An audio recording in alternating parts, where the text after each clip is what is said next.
আমার চ্যানেলে তোমাদের সকলকে স্বাগত। আজ আমরা ক্লাস 5-এর রায় ও মার্টিন প্রশ্ন বিচিত্রা থেকে বাংলার প্রথম পর্যায়ক্রমিক মূল্যায়নের 7 নম্বর স্কুল সলভ করব।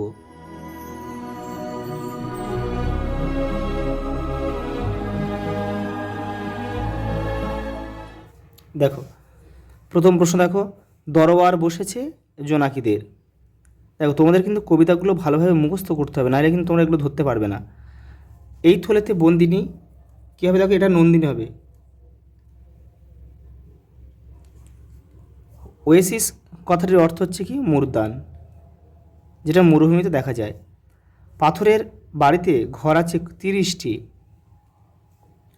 আচ্ছাদন শব্দটির সন্ধি বিচ্ছেদ করলে হয় আযুক্ত ছাদন। কোথায় আছে দেখো? আযুক্ত ছাদন রয়েছে, এই রয়েছে ঘয়েরটা, তাহলে এটা আমাদের উত্তর হবে। পরেরটা দেখো, উচ্ছন্ন শব্দটির সন্ধি বিচ্ছেদ করলে হয় উৎ যুক্ত ছন্ন। কোথায় রয়েছে? উৎ যুক্ত ছন্ন। দেখো উৎ যুক্ত ছন্ন কোথাও নেই, তাহলে এখানে কোনোটাই নয় হবে। তাহলে আমাদের এটা হবে, কিন্তু আমি লিখে দিচ্ছি এখানে উৎ যুক্ত ছন্ন। তো এটা কিন্তু স্বর্ণ রয়েছে, সেই জন্য এটা কিন্তু হলো না।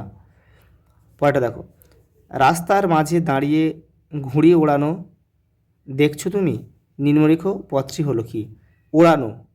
তাহলে ওড়ানো কিন্তু একটা কাজ, তাহলে এখানে হবে ক্রিয়া। দেখছোটাও ক্রিয়া কিন্তু, তাহলে ওড়ানোটা একটা কাজ, তাহলে এখানে হবে ক্রিয়া। পরেরটা দেখো, অব্যয় পদের একটি উদাহরণ হলো দারুণ। এটা একটা অব্যয় পদের উদাহরণ।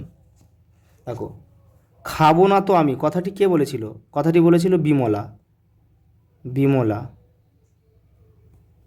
হাবুর দাদারা কতগুলি পশু পোষেন বলে তোমার মনে হয়? হাবুর দাদারা, দেখো প্রথমে বড়দা 7টা বিড়াল মানে 7, মেজদা 8টা কুকুর তার মানে 8, আর সেজদা 10টা ছাগল, তাহলে হবে কত?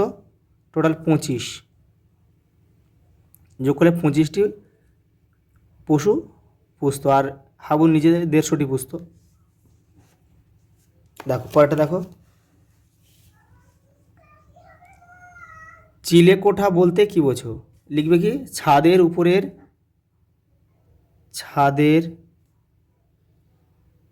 উপরের সিঁড়িঘর।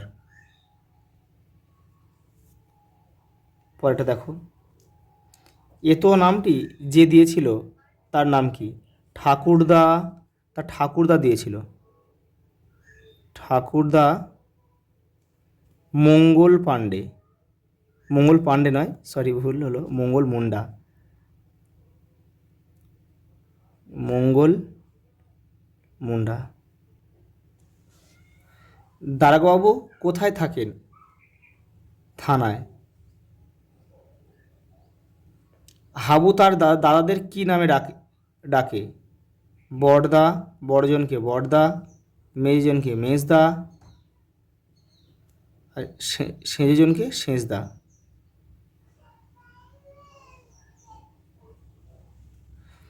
বাড়ির জন্য ওদের মন কেমন করতো? এখানে কাদের কথা বলা হয়েছে? এখানে কিন্তু জোয়ানদের কথা বলা হয়েছে। জোয়ানদের কথা কিন্তু বলা হয়েছে। এটা কিন্তু বুনো হাঁস থেকে নেওয়া হয়েছে। বুনো হাঁস যখন বাড়ি ফিরত তখন কিন্তু ওদের মন কেমন করতো, কারণ কি? বুনো হাঁস যখন বাড়ি ফিরত তখন সেটা দেখে কিন্তু জোয়ানদের বাড়ি ফেরার কথা, মানে বাড়ি ফিরতে ইচ্ছা করতো, তাদের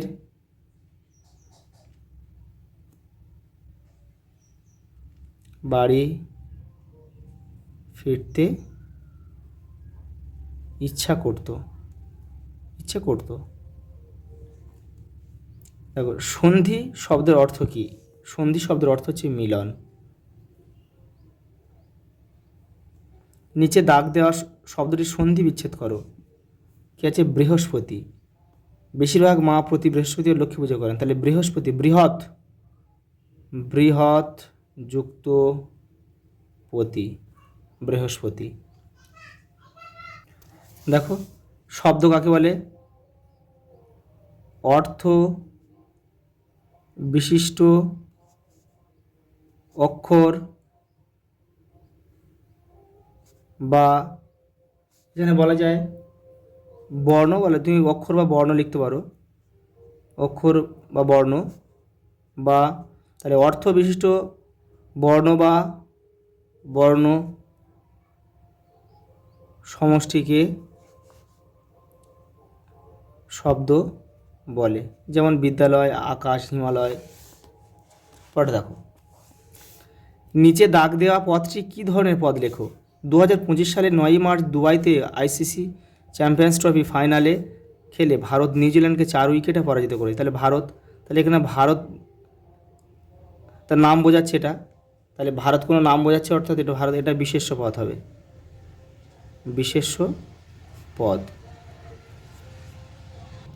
আজ এই পর্যন্ত, দেখা হবে পরের ভিডিওতে।